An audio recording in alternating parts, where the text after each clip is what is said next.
Ya kan, akhirnya dia 100 jutanya gunakan untuk beli motor pertama tanpa biaya orang tua. Atau dia gunakan 100 jutanya itu untuk membeli komputer set yang baru. Kemudian membangun channel gaming. Ya kan kita nggak tahu. Setiap orang punya jalannya masing-masing. Tapi kalau Anda tanya, apakah memungkinkan nggak Pak? 25 juta itu usia 25 tahun punya 100 juta. Sangat mungkin. Indonesia sangat mungkin. Karena sekarang UMR itu sudah 3,5 juta sampai 4 juta. Jadi Anda 2-3 tahun Anda bisa dapat angka 100 juta itu gampang banget. Nggak usah jauh-jauh di murid saya komunitas ya saja banyak kok usia 25 menghasilkan 100 juta. Banyak banget. Sangat, makanya saya berani membuat channel Success Before 30. Karena waktu Anda usia 30, Anda bisa menghasilkan 1 miliar pertama. Itu sangat mudah sekali menurut saya. Bukan saya ngomong sombong, ini masuk akal. Nah, tapi problemnya kalau Anda tanyakan kepada orang yang memang belum pernah dengar kata-kata seperti ini, makanya saya bahas di halaman 17. Saya bacakan ya. Mengapa banyak orang belum kaya? Nah, ini sekilas di buku saya tampilkan ya. Pembahasan ini menarik. Sebenarnya ini bisa menjadi bahan perenungan dari 97% orang di muka bumi ini. Mengapa? Bukan hanya di Indonesia, satu topik menarik. Mengapa saya belum kaya raya? Saya juga pernah berpikir hal yang serupa waktu kecil. Saya beruntung berada di keluarga yang cukup berada. Jadi orang tua saya ini memang cukup berada. Masa kecil tapi masalahnya orang tua saya pernah bangkrut kan, pernah jatuh sehingga kita harus mulai dari nol lagi. Tapi suatu ketika orang tua saya memiliki masalah dalam bisnisnya. Jadi saya nggak bisa cerita banyak. Saya sudah bahas banyak di buku Badai Pasti Berlalu, buku satunya. Sahabat entrepreneur, saya mengerti mengapa banyak orang ingin jadi kaya, ingin jadi miliarder, ingin berhasil, ingin menjadi orang sukses. Tapi mereka mengapa tidak saya? Mengapa bukan saya? Setelah saya belajar banyak dari pengalaman bla bla bla, pertama adalah yang terpikir Anda itu. Pertama, kenapa Anda nggak bisa kaya? Karena satu, Anda tidak pernah terpikir Anda bisa kaya. Kalau Anda aja nggak pernah terpikir Anda bisa kaya, ya gimana mau kaya gitu loh. Anda nggak pernah kepikir. Jadi singkat cerita, Anda kepikiran mau kaya aja nggak gitu.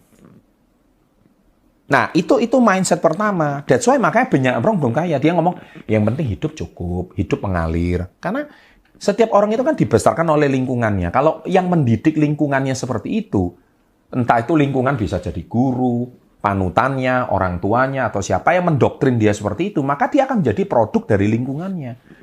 Nah, kalau lingkungannya mengajarkan setiap orang untuk, ya yang penting nggak usah jadi kaya raya, yang penting hidup itu bermanfaat. Ya, tapi saya itu bingung.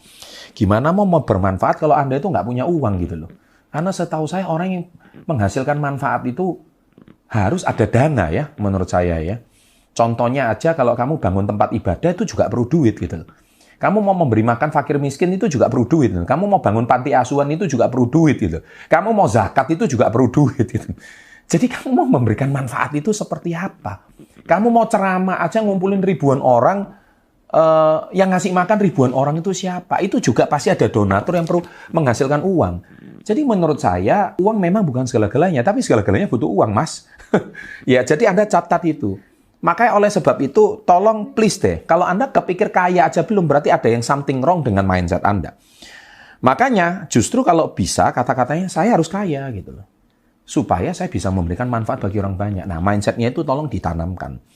Oh, jangan mimpi kaya lah, makan aja yang cukup. Bukankah gitu? Nah, lingkungan kita seperti itu. Nah, lebih kurangnya saya bahas seperti itu. Nah, oleh sebab itu saya sudah pernah bahas itu di Twitter ya. Jadi, itu salah satu contohnya. Sampai saya membahas kisah Mike Tyson segala di halaman 20. Makanya Anda baca lengkapnya saja. Nah, kalau Anda tanya sama saya sendiri, saya usia 25, saya mencetak lebih dari 100 juta. Ini sekali lagi bukan saya mau pamer, bukan. Tapi untuk memberikan inspirasi bagi Anda. Saya usia 26, saya sendiri di halaman 144 buku Badai Pasti Berlalu, saya sendiri di usia 30, saya sudah cetak 1 juta US dollar. 1 juta US dollar mungkin uang sekarang 15 M. Sekali lagi ini bukan mau pameran, tapi ini saya cerita pencapaian saya. Ya, Anda mau nganggap saya pamer terserah, tapi yang pasti saya cuma cerita pengalaman saya. Padahal saya usia 22 minus 500 juta. Usia 22 saya minus 500 juta. Gimana usia 25 mau cetak 100 juta? Tapi usia 25 saya zero. Artinya apa? Hutang 500 juta itu lunas semuanya. Usia 25 saya nol. Tapi usia 26 saya cetak 1 M pertama. Usia 30 saya cetak 15 M. Ini beneran. Ya, ini kisah nyata. Ya, jadi dalam sekejap hidup itu bisa berubah. Tapi yang penting mindset-nya dibenerin dulu. Nah, saya share